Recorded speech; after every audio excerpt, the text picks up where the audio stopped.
Okay, welcome everybody to our next session. This one is called Sustainable Aviation, the Future of Flight. This group we have with us is going to talk about how aviation technologies are changing and being developed to sustain and advance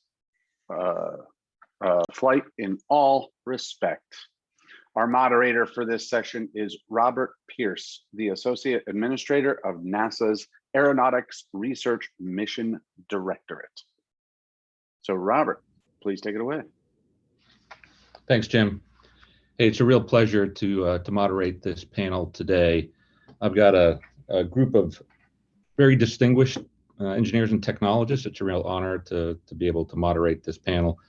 In the interest of time, I'm not going to read their bios. They're all available online. But again, let me just say that they've had very long and impactful careers, and they've helped make aviation what it is today. So I certainly encourage you to go and read their bios. But this will be the order in which we will be talking. So first up, we'll have Chris Lawrence, who's the Chief Engineer for GE Aviation. After Chris, we'll turn to Michael Winter, who's a Senior Fellow for Advanced Technology at Pratt Whitney. Following Michael will be Jimmy Kenyon, the Director of the Advanced Air Vehicles Program within NASA Aeronautics. And then Jim Heidman, Manager of the Advanced Air Transport Technology Project. So before I turn it over to Chris, let me just say that this is a really important topic. The sustainability of the aviation system in response to a changing climate is a high priority topic for everyone in aviation. It is one of the sort of the principal drivers for what we're doing on the technology side. And the good news is that aviation has been looking at this. The aviation community has been looking at this problem for quite some time. Has developed a set of goals and strategies to address this. So, at a top level, the overall goal is to achieve a 50% reduction in carbon emissions by 2050 compared to 2005, and potentially net zero emissions by 2060. I will say that if you pay attention to what the airlines are saying, they are wanting to be even more aggressive than that. And so I suspect that we may even see more aggressive goals as we move forward. In response to that, the industry is looking at some key strategies, some of that being technology, so improved engines, improved aircraft, improved operations, right? So how do these aircraft get operated? So the air traffic management system and the airports that support it. And then fuels, we're going to need to get to lower net carbon emissions fuel if we're actually going to be able to solve this problem in the time, but by mid-century. So in addition, the industry is taking on other carbon offset strategies as well. But obviously, the industry would like to minimize the amount of carbon offsets, which increase costs, and try to really drive to a much more efficient system that uses its energy more efficiently, and that has an energy system that is much lower carbon at its core. As NASA is part of that community. We are working in partnership with our industry partners to solve this problem, and we have some major initiatives that we are already ongoing, but will continue and will grow in the out years to do even more. And Jimmy and Kenyon and Jim Heidman will be talking more about that later. But first, I'd like to turn to our industry partners and have them give a perspective on the nature of this challenge and what industry is doing to address it now and in the future. So with that, let me turn over to you, Chris. Bob, thank you very much. I really appreciate the opportunity to join you today with this distinguished panel, and thank you for having me. It's certainly an important topic for us all. We just saw yesterday the European Union came out with some new interim targets for CO2 reduction and SAF blend mandates. It's a very changing and dynamic environment. As Bob said, I'm the Chief Engineer for GE Aviation. That means I'm responsible for the safety and technical excellence of our products and services. We provide engines and system solutions for a wide range of platforms. We have about 37,000 commercial engines in service today. And we all find ourselves at a pivotal moment in the history of aviation. I don't think we can be any more plain about it than that. Sustainability is now the challenge of our time. And at GE, our ambition is to rise to that challenge. We're very proud of the fact that advances in engine architecture, aerodynamics, materials developed by GE and our partners have reduced aircraft emissions and fuel burn by 40% since the engines we produced in the 70s and 80s, which is a terrific track record. But we can't be satisfied with that the pace of that progress up to this point is going to get us to where we need to be in the future. So at GE, we're organizing our efforts really around three pillars. First is accelerating what I would call bold technology developments in the future engines to reduce emissions so that our new products have less carbon output than our previous products. Second is driving efficiencies across our own facilities. So there's leading by example. We've committed in GE to be carbon neutral in our operations by 2030. So the things that we do within our facilities is an important step towards sustainability in our industry, we believe. And then third is really engaging across the industry, whether it's forums like this or others, to advocate for advances like lower carbon fuels that will enable our installed base to operate more sustainably, since we know that's going to be critical to meeting the aviation industry's commitments. We're not going to be able to get there solely on new products. There's always going to be some installed base that we have to continue to find ways to make more environmentally friendly. Aviation is a long cycle industry, as most of you know, and while technology advancements can sometimes take decades to mature, we're not waiting at GE. We've continued to invest in R&D to the tune of about $1.8 billion a year, despite the industry downturn. And we really want to make sure we can deliver jet engines that meet our customers' demands for environmental impact of flying. So as one example of that, we recently came together with our partner at Safran to announce the CFM RISE engine program. This is a technology demonstrator with a roadmap to deliver at least another 20% reduction in fuel efficiency and carbon output and an increase in fuel efficiency for the next generation engine for future single aisle aircraft. We plan to demonstrate and mature hybrid electric, open fan, advanced material technologies that could be incorporated in new engines by the mid 2030s. So a really revolutionary change in engine architecture that we think is going to extend the progress that we've had over the last few decades in continually reducing emissions and CO2. And then, equally important to that is the work we've done to advance the use of sustainable aviation fuels. That offers up to 80% less life cycle carbon emissions than traditional jet fuel. Our first tests of biofuels were back in 2007. We successfully operated G90 engines on 100% SAF in 2018. And all of our engines are capable of using approved SAF blends without modification. We really think this is the future. Aviation is leading industry efforts with ASTM to define standards for 100% SAF.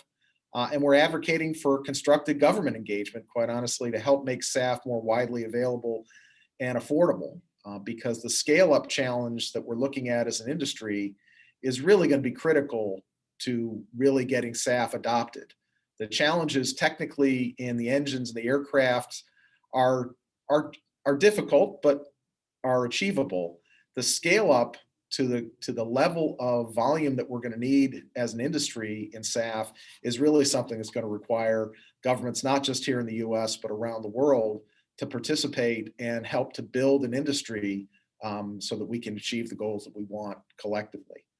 And then last, the 40,000 employees that we have embracing sustainability as a core value across our global facilities is a key part of our strategy. It's something we have to reinforce to our people every day. Sustainability matters. We're using lean practices to identify and eliminate environmental waste, reducing our carbon footprint, and that's consistent with our commitment to carbon neutrality by 2030. So finally, what I would say is that the future of flight is really defined by how we're going to innovate to improve lower emissions and improve fuel efficiency. This is a trend that's been accelerated by COVID-19, quite honestly, and its impact on the aviation industry. But it's clearly something we're going to have to focus on collectively GE Aviation's rising to this challenge with, we think, are disruptive technologies to build a world that works. And that includes the open fan architecture, hybrid electric propulsion, among other revolutionary advances in propulsion technology. We can't achieve that alone. It requires a collective, global, holistic approach, which is why you're seeing more and more forums like this talking about how we collectively as an industry solve this problem. Sure, there are things that we can compete on individually, but ultimately there's a number of systemic challenges that we're going to have to work together to really see the improvements happen. And that's something GE Aviation fully supports. So that would be my summary, Bob, of sort of where GE is on this. Thanks, Chris. I appreciate that. Hey, just quickly, so are you hearing and seeing the pull from the airframers and the airlines, for GE and the engine companies to do more, to go faster? I mean, how are you feeling that? We certainly are. I mean, every conversation we have with an airline, sustainability is on the agenda. They want to know what we're doing.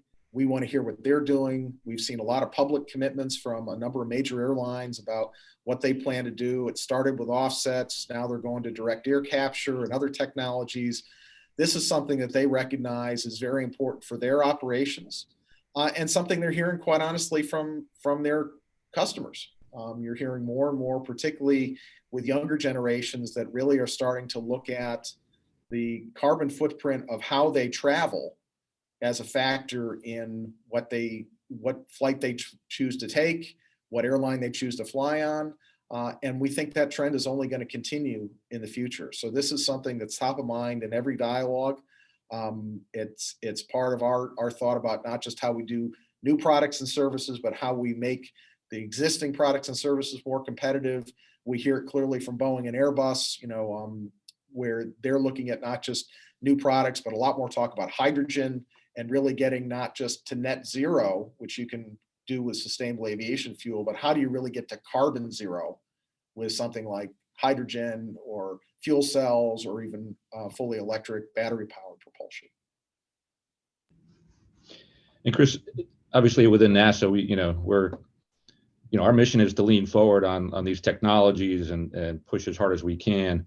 Some of the technologies you mentioned, the open fan, the hybrid, these are especially a hybrid, just a few years ago, that was, pretty speculative, and it's still, I think, pushing the envelope on that one.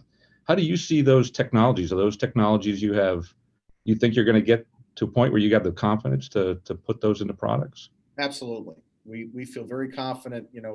If you look at the RISE demonstrator that we announced last month, which is a really different way of looking at high bypass ratio propulsion, we feel very good about not just the fan technology, but the hybrid electric part that's underpinning that. We've done extensive testing at the component level, along with programs we've done with NASA, to really demonstrate what's possible sort of in the lab. And we're really excited about taking some of the sort of component level validation we've done and really put it together in a full engine to show the full power of what happens when you bring the system together. Excellent. Thanks, Chris. So let's move on to Michael Winter and hear from Pratt Whitney. Thank you.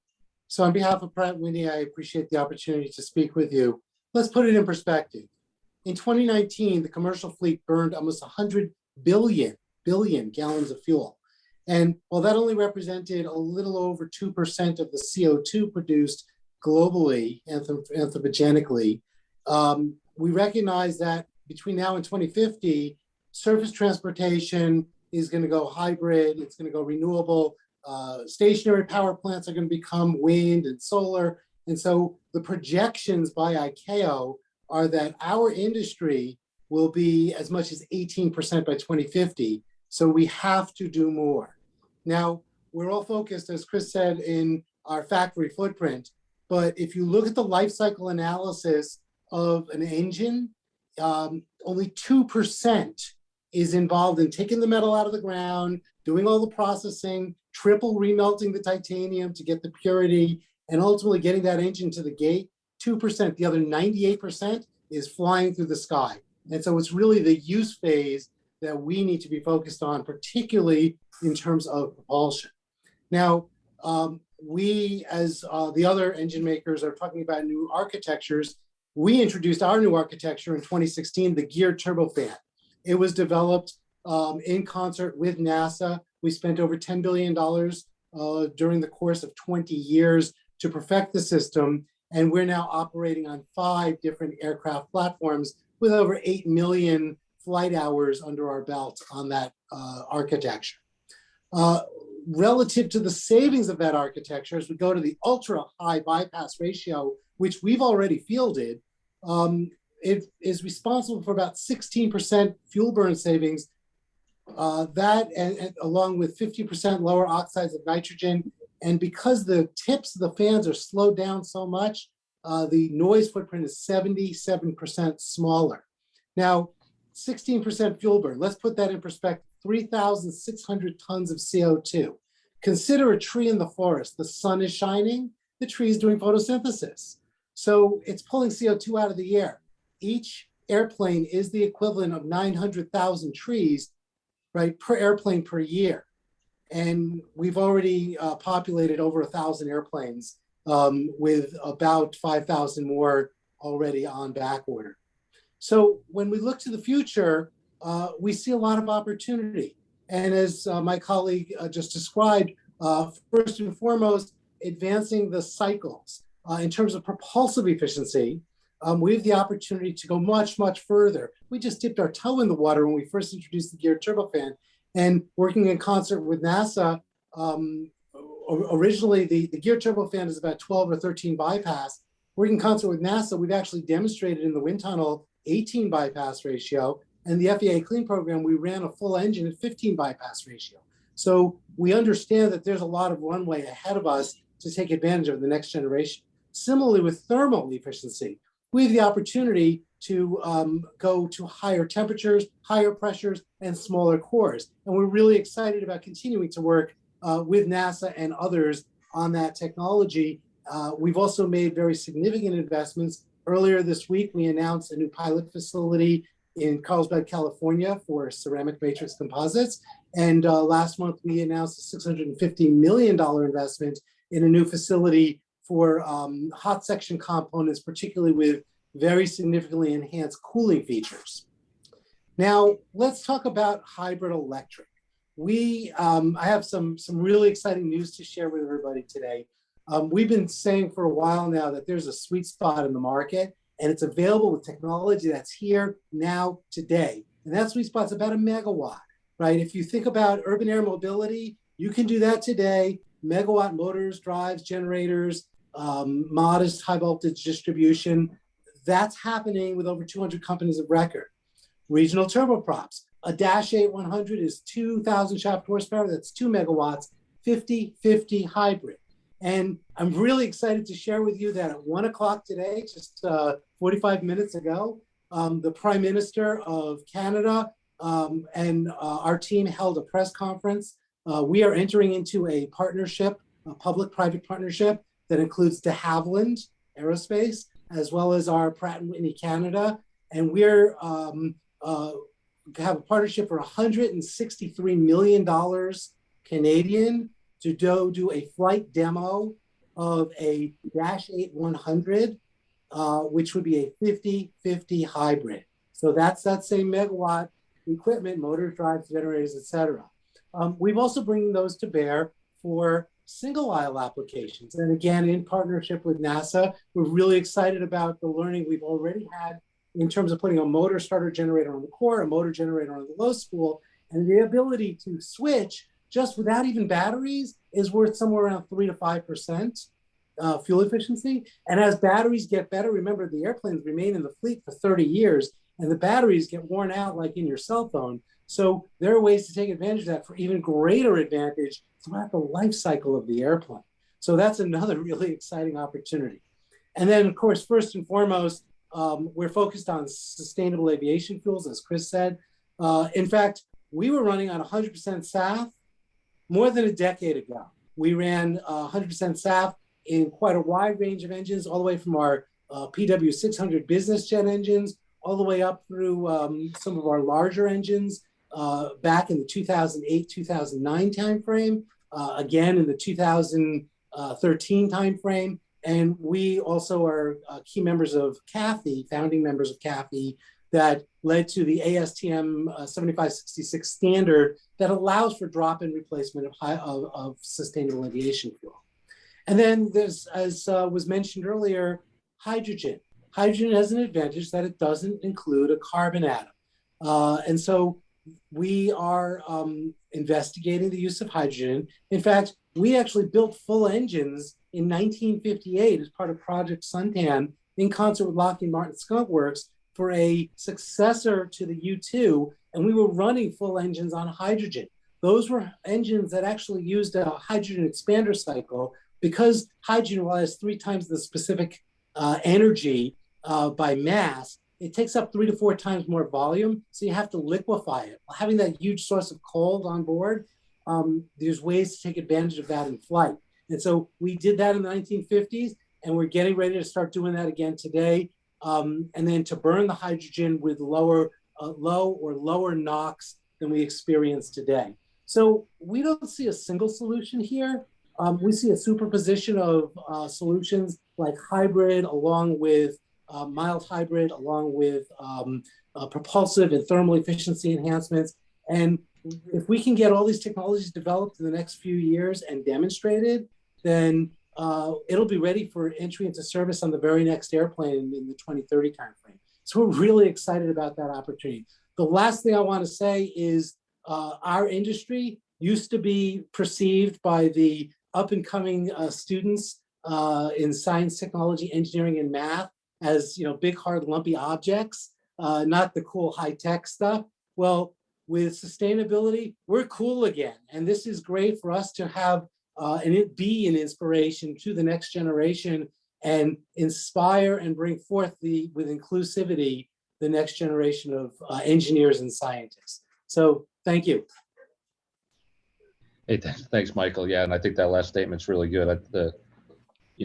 Bringing along that next generation is really critical to furthering what we're starting today. And let me just ask you just a little bit about that then. So, so hybrid, I think, is really exciting, as you said, that we're sort of at this mild hybrid stage where it looks like that's doable.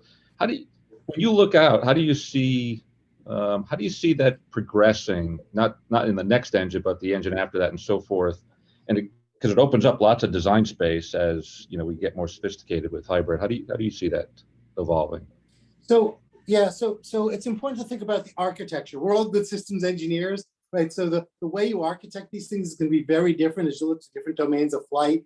What we're finding is unless you go to distributed propulsion, parallel hybrid wins every time.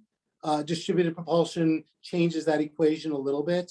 And the point is that as we go to hybrid, for example, the regional turboprop, we're doing that on a 50-50 basis today. And our analysis show that's going to be worth of order 30% energy usage reduction, just on an equivalent energy basis. Again, we're planning to do that flight demo in partnership with de Havilland and the Canadian government and get that flight demo in the first half of this decade. So really a great opportunity. As we look to the larger engines, the single aisle, for example, the mild hybrid buys its way in already once we burn down the risks. And so doing the flight demonstration program will allow us to burn down those risks so that it will be considered for the next generation. Where does it go from there? Well, number one is the airplane, let's say it enters the fleet after 2030, it's going to be flying in 2060, right? If you do the analysis, those batteries are going to wear out every couple of years. And so as you replace the batteries, you've already certified the airplane and engine, right? So you don't have to touch the airplane and engine, you just have to touch the software. And you can change whether you're using fuel or whether you're using electricity, even for that existing fleet. And then beyond that, go from 1 megawatt to 2 megawatts. And then the last point I want to make is electric motors don't lapse with altitude, right? Gas turbines do. So single aisle at 18 megawatts at sea level static is about 6 to 7 megawatts at cruise, right? Just due to altitude lapse. And so 6 megawatts, now you're talking about 2 megawatts, that's 30% for the cruise phase. So as batteries get better, we can start to insert them. That's really exciting opportunity.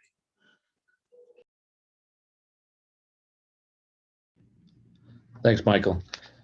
And so just one other on sticking with this hybrid theme, so the partnership you have with candidates on de Havilland, so I assume that there's how do you see that regional market evolving as these kind of new technologies come into fruition? So since we produce engines at all scales of flight, from general aviation, helicopters, business jets, all the way up through wide bodies, we kind of look at the spectrum of these technologies, hydrogen, SAF, hybrid electric, and new thermodynamic cycles and expansion of thermodynamic cycles.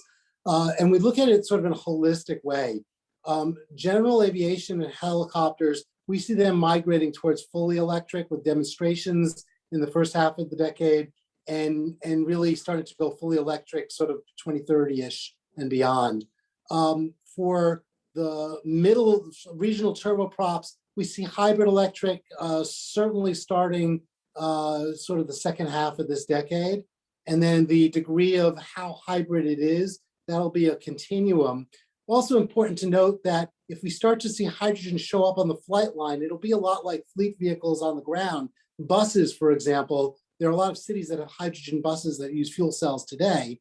And so what will likely happen is you'll replace the gas generator with a fuel cell if you happen to have sort of a route structure regionally where there happens to be hydrogen at key nodes.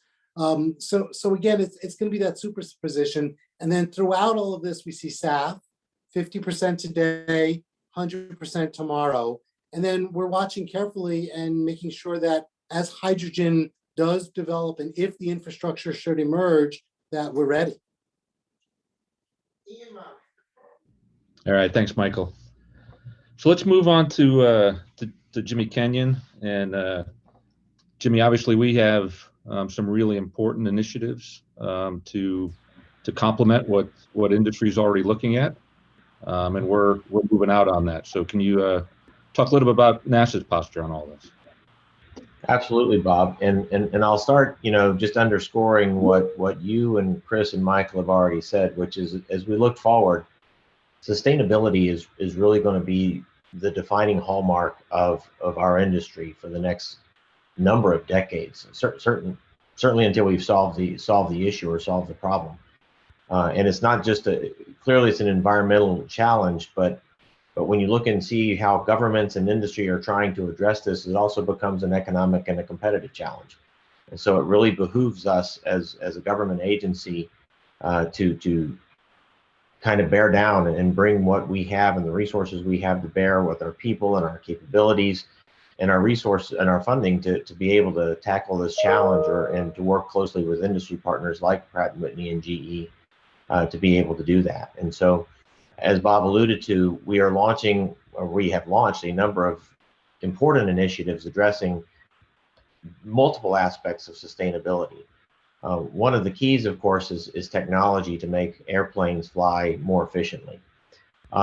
Regardless of where you get your energy from, making the airplane more efficient helps, period. If you're burning regular fossil fuel, jet fuel as it is today, reducing your fuel burn reduces how much fuel you need and the carbon that you emit. When you look at some of the sustainable aviation fuels or moving to alternatives such as hydrogen, one of the challenges that we're hearing and that Chris alluded to is the issue of scale up as those things come on board. Well, if I can reduce how much fuel I need, then that makes that problem a little bit easier. And so everything we can do about efficiency helps. Another key aspect, though, is not just the airplane, but the operations. How do we operate them more efficiently? And looking at airspace operations for trajectories to be optimized for better fuel efficiency and things like that. And then, of course, there's sustainable aviation fuels. And when we look at that as a whole of government, of course, the Department of Energy and the Department of Agriculture are looking at how we can work on the scale-up problem that Chris alluded to.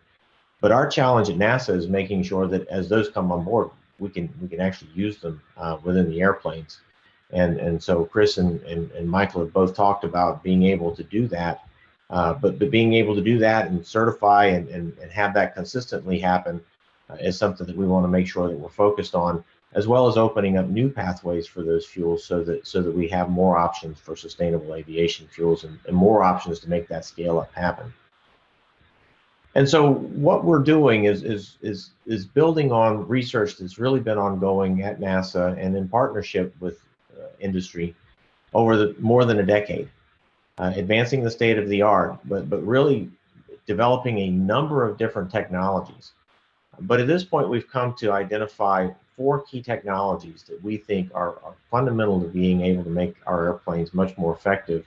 And so now we're narrowing down and focusing on getting those to a technology maturity, a technology readiness level that our industry partners can then consider them and seriously consider them within the design space as they look for that next generation of product, that next single aisle perhaps in the next decade. One of those has to do with aerodynamic efficiency. Aero configurations and specifically focused right now on the transonic truss brace wing as the sort of the iconic example where we want to take the aspect ratio of the wing way up. That aspect ratio is a key parameter that helps define the aerodynamic efficiency of the airplane. And if we can expand that or increase that aspect ratio significantly, we can get dramatic improvements in just the overall aerodynamic efficiency of the aircraft on the order of 9 to 10% without considering changes in propulsion or electrification or anything else. And so we've got a focused effort looking at testing, at developing and testing and reducing risk for a transonic truss brace wing, again, is the iconic example of the long, slender, thin wings that would bring to bear a higher aspect ratio wing. On top of that, we're looking at a couple of different approaches to propulsion technologies that Jim's going to talk a bit more about here in just a few minutes. One of which is small core gas turbine engines. Really getting down to compact cores allows us to do a few things. It gives you better integration opportunities. Maybe you can increase your bypass ratio without making your engine larger, but also focusing on thermal efficiency as we do that so that we can drive that part of the overall propulsion system efficiency. Another part is electrified propulsion, going to higher and higher levels of electrification, hybridization. Within our small core gas turbine activities, we're looking at how we can take more power off of the core of the engine, but also looking a little bit more broadly at how we can develop the architectures and the other component technologies that you need to be able to take that to an aircraft and integrate it across the aircraft as you increase your levels of electrification. And then the fourth area that we're looking at is high rate composite manufacturing. Of course, we've been working as an industry, we've worked on composites for quite some time. We've made a tremendous amount of progress, and at NASA last year or 2 years ago, we wrapped up a project called the Advanced Composites Project that looked at ways to reduce the certification time. That was one of those key barriers.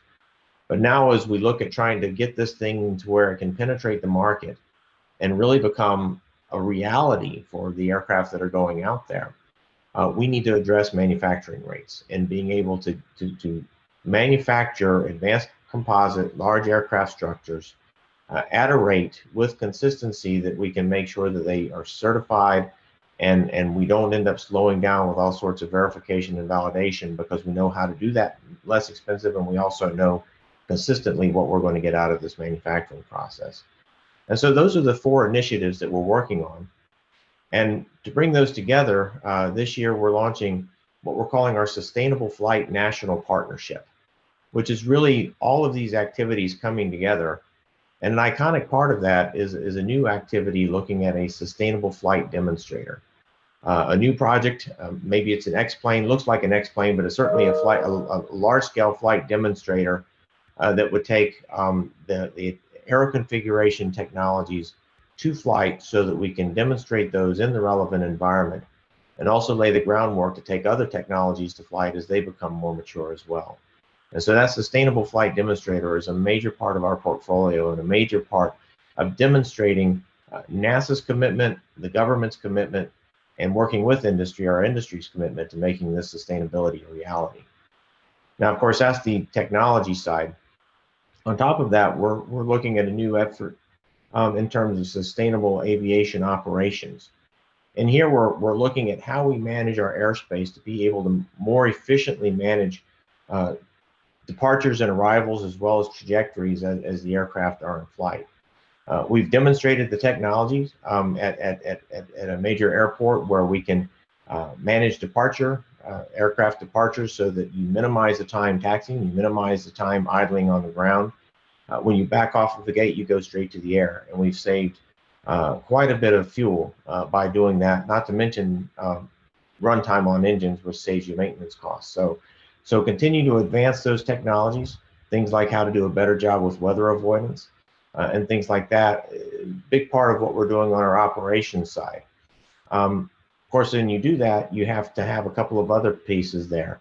The people in the cockpit have to have greater situational awareness. They need to know exactly what's going on. And so having an advanced flight deck that allows you to understand where you are and how that impacts not just your ability to arrive on time, but your ability to optimize your flight for sustainability and for reducing your fuel burn, reducing your emissions. And so, and then the other aspect of that we have to make sure we maintain is safety.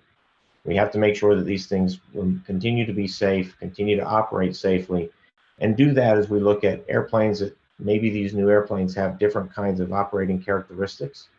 And then bringing on other portions of aviation that I'm not really talking about today, such as advanced air mobility, higher speed aircraft, and things like that. And so having an automated flight deck that allows you to understand your situation better, allows the pilot and the operators to manage their flights more effectively and more sustainably. Of course, these are things that we're working on, looking at really this next generation of airplane. But the industry needs to go to something even more aggressive, and Bob alluded to this earlier. Something out there in the beyond 2050, 2060 timeframe, where we really are approaching zero emissions, getting carbon out of what we do, getting other harmful emissions out of what we do. And so we're also launching an activity this year through our University Leadership Initiative to bring in some really innovative, out-of-the-box thinking, working with teams of universities, diverse universities from different parts of the country, and bringing all of that together so that we get those best ideas forward and can really flesh them out and understand what that future of aviation can look like. And getting away from I'm trying to remember, what was it, the lumpy hard objects that the old aviation was, and looking at genuinely out of the box thinking, so that our future aviation can truly be sustainable. It can truly be zero emissions. So Bob, that's a summary of what we're going. Of course, there's so much more we could talk about there, and I know Jim's going to go more deeply into propulsion for us, but with that, I'll hand it back to you. Hey, thanks, Jimmy. Hey, can you just say a few more words maybe about schedule? So you talked about our sustainable flight demonstrator. So when are we going to get that in the air, and some of these other sort of flight or demonstrations that we're going to do? What are we looking at relative to schedule? That's a great question, Bob. So the sustainable flight demonstrator is starting its formulation phase now as a new activity within NASA, and starting some risk reduction activities as we speak. And that's going to really inform the requirements and the definition that we're trying to get to. But the goal here is that in the next year or so, this will become really underway and getting into the design phase. And we're targeting first flight within the late fiscal 26. So about the mid part of the 2026 timeframe is when we would take that to flight. Of course, a number of these other initiatives are happening in parallel. The small core turbine activity that Jim will talk about, our hybrid thermally efficient core project. Actually, we just formally launched it last month. It finished formulation and formally launched last month. It's in a technology development phase right now, where we'll be looking at the key technologies that will go into core demonstrations. We're going to down select our core demonstrations in about the fiscal 2024 timeframe, so a very aggressive timeline, looking to get that into a full-scale core or engine demonstration on the ground, also in fiscal 26.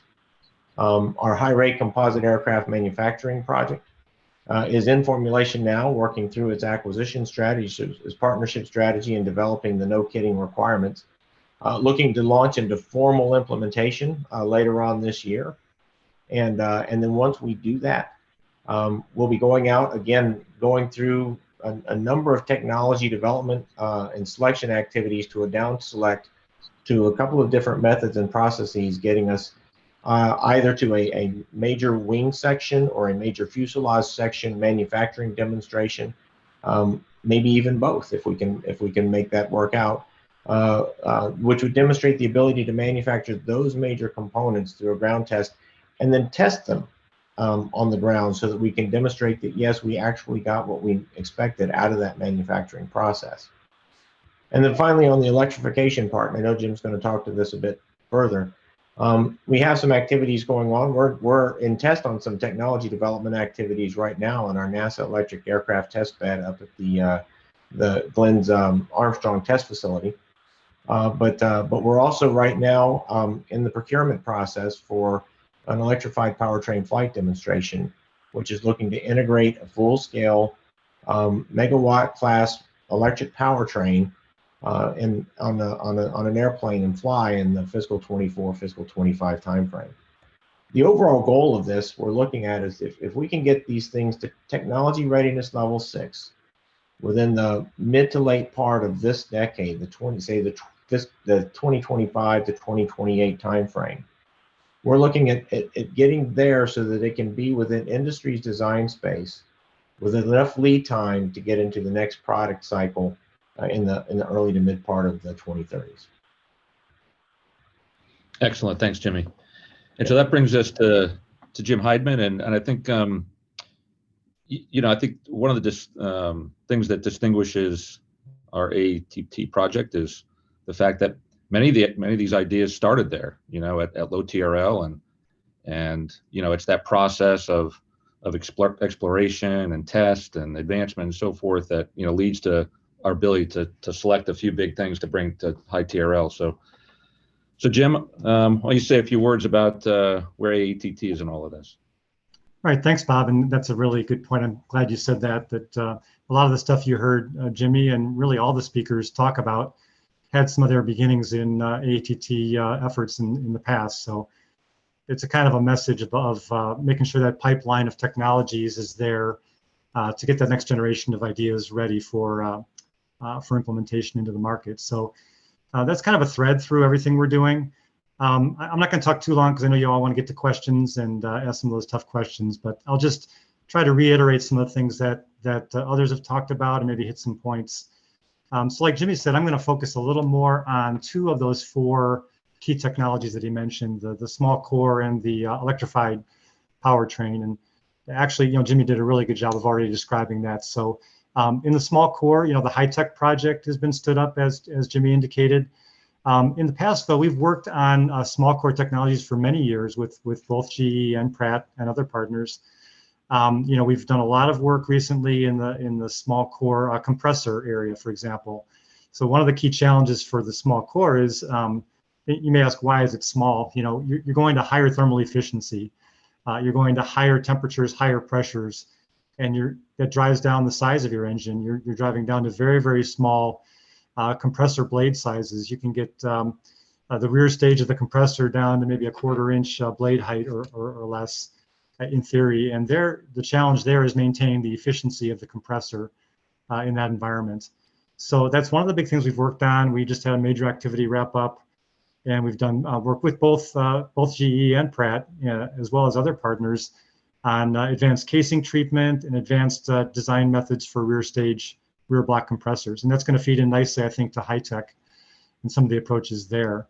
Another big challenge that we continue to work on in ATT, you talk about the seed corn, is thermal management. So this is something that really underpins a lot of the future ideas. You talk about hydrogen, where you have that cold sink. You talk about other ideas where you go to very, very high temperature for efficiency reasons. What are you going to do with all that heat? The fuel can only take so much heat. How are you going to manage that thermal environment? And so we are working within ATT and continue to work on thermal management and developing some AI type methods to optimize and improve that design of those sorts of subsystems. And then I think Jimmy touched on the point of having a small power dense core is going to enable a higher bypass engine. So we're not forgetting about propulsive efficiency. We think that small high efficiency core is part and parcel of a high propulsive efficiency system as well. It kind of works together. And then finally, the power extraction that Jimmy also touched on. It's not just pulling a lot of power off an engine, it's also pulling a variable amount of power off the engine. So think of it as you may want to vary to optimize your energy usage, you may want to vary the amount of power being pulled off that engine. And to do that in an efficient manner and optimized manner is going to be important. So that's a little bit more about the small core and the high-tech project. And I think the demo there is targeted for FY26, a small core ground demo. And then the second area I want to talk about is the electrified aircraft propulsion. And Michael did a very good job of laying out. One of the points I wanted to make was that we're focusing on what we call the megawatt class powertrain. And again, you may wonder why do we pick megawatt? Well, as was mentioned earlier, it's really central to a lot of different architectures. For very small aircraft, vertical lift, or small aircraft, general aviation, it could support a fully electrified aircraft. For regional class, it might be like Michael said, kind of a 50-50 hybrid. And then we think, and my project really focuses on the large aircraft because that's where most of the energy usage is today. It can be a very important piece in a mild hybrid system with high single-digit fuel burn benefits there. So all these things make it a very sweet spot for tech development. And we're doing a lot of that work at our NASA electrified aircraft testbed, about an hour west of Cleveland in Sandusky at the Armstrong Test Facility. And we're working closely with partners, not only industry partners, but we're also closely associated with the DOE ARPA-E program, which is doing a lot of work in the same kind of space. And all this is kind of working in partnership with that electrified powertrain flight demo that you heard mentioned earlier, to take these technologies beyond ground test up to flight and actually demonstrate TRL6 so that industry can have that in their suite of technologies for application to the next product. So that's a kind of a top level view of those two areas. And then I want to touch a little bit on beyond that. So that's for the next generation of aircraft. But what about the 2040s? We've heard, obviously, hydrogen comes up a lot. It's been in the media. SAF is obviously the nearer term solution there. But, what can you do with a cryogenic system with hydrogen on board? That transmission losses are a big hindrance to electrified systems. So if we can go to a superconducting cryogenic system and reduce those transmission losses greatly, then you could look at even more beneficial systems such as distributed propulsion, where you have propellers and propulsors distributed across the aircraft. And this doesn't even get into the very creative ways you could design the aircraft to take advantage of that. So I think there's a big opportunity for even beyond the 2030s to get toward that carbon neutral future. So I guess that's all I really wanted to say, Bob, but I'm take any questions that come from you or for the group. All right, thanks, Jim. Thanks for all that. Yeah, like I said, I think what you have is a really key part of this, because you're both at the beginning and try to make that transition into some of these flight programs and so forth. So I think that's a big part of it. I know, in addition to our university leadership initiative, I think you also have a relationship with the university community and so forth to help them bring some of those ideas along. Do you have any examples of how ATT has partnered with universities on some of these technology areas to sort of bring a national, best of breed to work on these problems? Absolutely. I think that's a good question. One of the big examples of that we've had recently that fit in very well with our tech development for EAP were our NRA contracts with the University of Illinois and with Ohio State University. And these were efforts that developed some megawatt class motor, early examples of megawatt class motors that would have higher efficiency and higher performance, higher power density than was currently available. And so really kind of leveraging the brightest minds out there in the university community, we've actually worked with those universities and engaged industry as well. And actually, there's been testing of the Illinois motor with an industrial partner. So very, very successful engagement there. We tend to talk more about the industry involvement, but as you said, the university engagement is quite strong, and we look forward to in the future, I think you mentioned the ULI, zero emissions effort. We look forward to engaging more directly with that, especially with some of those more advanced concepts towards zero carbon or zero emissions. Thanks, Jim. Yeah, for relative to ULI, it's interesting that just two examples that come to mind that actually involve GE and Pratt. I know at Penn State, Karen Tolley won an award just recently for compact core and has Pratt Whitney on the team. And early on in our ULI, which isn't that old, it's only a few years old, but Mike Benzikind, his team at Ohio State, is working a hybrid electric system and has GE on those teams. So I don't know if Michael or Chris, if I don't know if you're familiar with those, those ULI efforts, but certainly you guys depend and partner with universities as well. How do you see that? And if you're aware of the ULI, is that something that's been beneficial to you guys? Yeah, I would say, the ULIs and historically working with Penn State as an example, but we have 8 universities that we focus about 80% of our partnership resources on. And Penn State is a great example of that. So on that recent award that Bob just described, it actually also includes Howard University.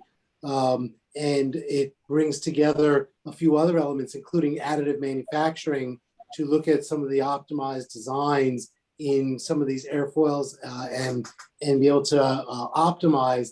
And wrapped in the loop in the optimizer, one of the partners is bringing forward is machine learning.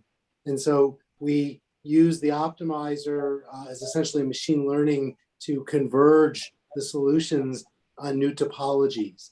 And so as you go to these smaller cores, you really have to think about things like Reynolds number effects. This is a way to address some of those constraints. So we're really excited. And that's the kind of thing that's perfect for us to be partnered with the university, where they can sort of take a step back and look at the new methodology and bring it to bear.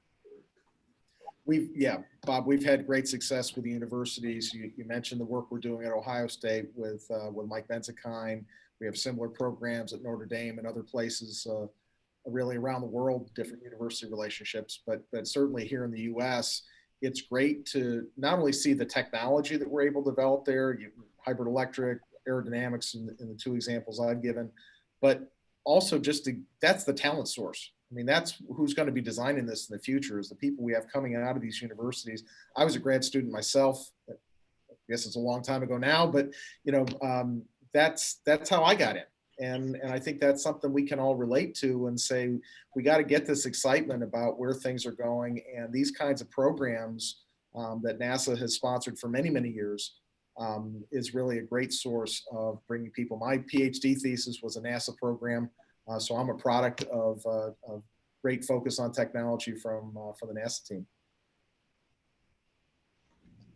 Yeah, that's great. And that's exactly right. You think about the timeframes associated with solving these problems. It's the students today that are going to be the mainstream engineers, designing and building these systems. So it's important to get them focused early. So we've got a few minutes left, and I think Jim, you put a question in the chat. There you go, Jim, if you want to go ahead and ask. Yeah, sure. It may have kind of already been addressed, but a question from the audience from Justin, and this might be mostly for Jimmy. Do you view jet fuel or synthetic fuel-based propulsion systems as a viable long-term solution to climate change and growing demand for air travel, or are systems that achieve zero emission what's really needed long-term? That's a question that as an industry, as NASA, we wrestle mightily with, and for a number of reasons. Zero carbon is one thing. Zero emissions is something different. Even if, for example, you switch to hydrogen, you're still burning it in air. You're still producing oxides of nitrogen, the NOx problem, if you will. You're still producing water droplets, which contribute to cloud formation with contrails and cirrus. And one of the unique things about aviation is because we're doing that sort of combustion at that sort of an altitude, those are also very important drivers for climate change. And so we have to think holistically about how we approach this problem. It's a bigger problem than just reducing carbon. And I say just reducing carbon, I don't want that to sound flippant. Reducing carbon is a big deal too. We have to do that too. And so it's a hard problem. So when you look at sustainable aviation fuels as a way to reduce the overall impact, you have to look at it as a life cycle, if you will, because sustainable aviation fuels are still hydrocarbon fuels, and they're still going to emit carbon when you burn them. But if you can reduce the amount of carbon that goes into making them to a level that offsets that, then the net effect is zero. Is that a complete solution? Well, it's not as great as going to zero, but the bigger challenge is when you get to zero emissions, you have to think, so how am I going to make the airplane fly? I have to do some sort of energy conversion to get whatever energy is stored on the airplane and translate that into thrust, into useful work to move the airplane. And so there are very few pathways that have the energy density, both gravimetric and volumetric, to fly on an airplane and produce enough energy, or to translate enough energy into work to do that. You know, we're looking at electrification. As batteries get better and better, maybe we can reduce how much combustion and how much emissions we have to do. But as we know, that's going to be a very, very long way off. And so the other way is to make the combustion that we are doing better, and do that by making it cleaner through sustainable aviation fuels. If alternative pathways such as hydrogen start to open up, then are there ways to mitigate things like NOx through low NOx combustion technology? Can you fly more smartly, going to, say, the automated flight deck, to be able to avoid contrails by where you fly and when you fly there? So there's a lot that goes into that. It's a complex problem, but zero emissions for all kinds of emissions is incredibly hard. Zero carbon is a subset of that, but as you look at that problem, you have to think of it not just on the airplane level, but in the larger picture, when you look at the life cycle, if you will. Go ahead, Michael. I just to add some data here. 100 billion gallons of fuel is about 600 gigawatts. That's about 87 of the world's largest nuclear plants. Or if you took the world's largest wind turbines, you'd be able to ring the entire United States as close as they're allowed to be. So it's a lot of energy, and you got to manage it somehow. You got to store it, as Jimmy said. The one opportunity that SAF, sustainable aviation fuel, is a drop-in replacement today, and potentially could be in the future for all intents and purposes. And there's a lot of talk about power to liquid, where you start with clean water and you sequester CO2 and you combine them, you cook it up, and you make sustainable aviation fuel through a new pathway. And that, while it still is completely neutral, there still is the question, as Jimmy pointed out, you're still transporting it from sort of ground level to the troposphere, and that still may have some climate impacts, although those effects are not thoroughly understood yet.